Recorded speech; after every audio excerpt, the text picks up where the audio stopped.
কলকাতায় পুজোর 5টা দিন কাটিয়ে দিল্লিতে ফিরে এসেছি সেই আবার পুরনো রুটিনে। তাই সকাল সকাল ঘুম থেকে উঠে গোপালকে পুজো দিয়ে দিনটা শুরু করলাম। পুজো হয়ে যাবার পরে রান্নাঘরে এসে একটু কফি বসিয়ে দিলাম। কফিটা ফুটতে থাকতে থাকতে ভাবলাম যাই গিয়ে জানলা দরজাগুলো খুলে দিই। জানলা দরজা খুলে একটু পর্দাগুলোকে সরিয়ে দিলাম যাতে ঘরে একটু আলো বাতাস ঢোকে। অনেকদিন জানলা দরজা না খোলার জন্য না ঘরে একটা ভ্যাপসা গন্ধ হয়ে যায়, যেটা আমার ঠিক ভালো লাগে না। এর মধ্যে আমার কফিটাও হয়ে গেছে। দুজনের জন্য 2টো কাপে কফি ঢেলে নিলাম।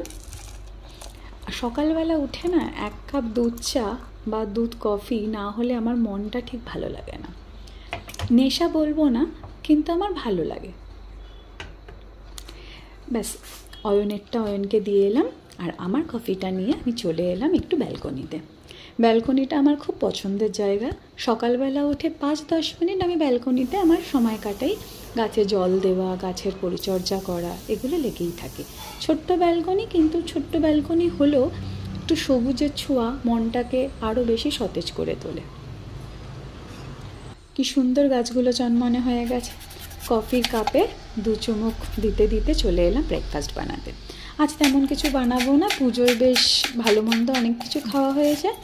তাই ঘরে একটু শসা, পেঁয়াজ, টমেটো, ডিম ছিল, ওটা দিয়ে আজকে স্যান্ডউইচ বানাবো। স্যান্ডউইচের জন্য আমি সাধারণত আটা ব্রেডটা ইউজ করি।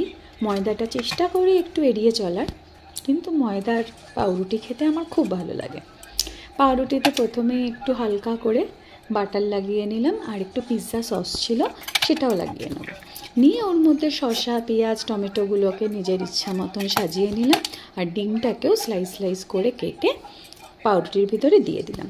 এবার নিজের ইচ্ছা মতন টপিংস ইউজ করা যায়। গোলমরিচ, নুন, oregano, mix herbs, chilli flakes, যার যেটা পছন্দ সে সেটা দিতে পারে। সবগুলোও ইউজ করা যায়।